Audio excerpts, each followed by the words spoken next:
बोलो बोलो बाबा बैजनाथ की। म्यूजिक बाय नितिक नयन।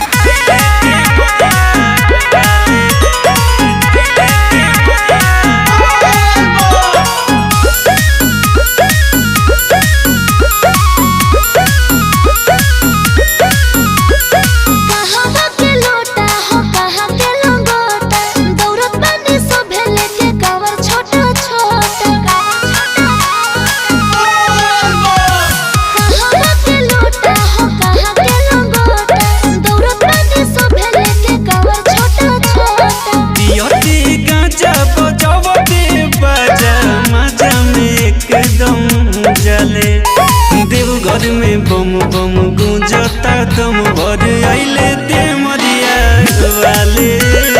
देवघर में बम बम गूंजता दम भर देवरिया के बम है।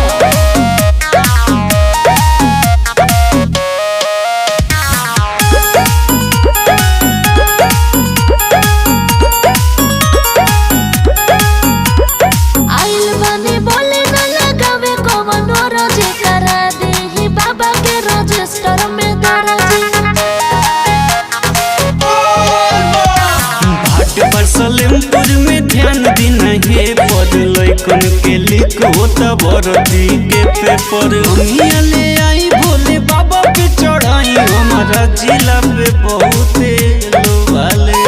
देवघर में बम बम गूंजता दम भर आइले देवरिया वाले। देवघर में बम बम गूंजता दम भर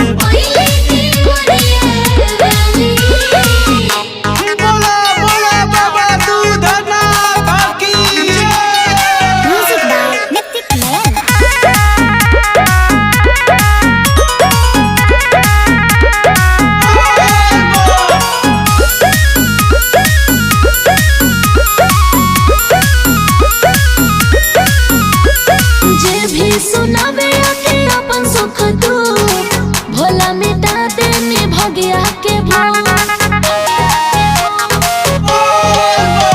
कर जवा में दर्द लेके जियस बाबा यमन फेर बजावा दियो अभिषेकवा के भजन। राहुल विशाल या पवन आकाश पर ठीक डूबे अइले जल ढारे।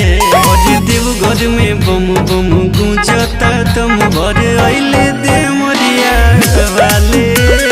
देवघर में बम बम गूंजता दम भर बम बम बोला जाए।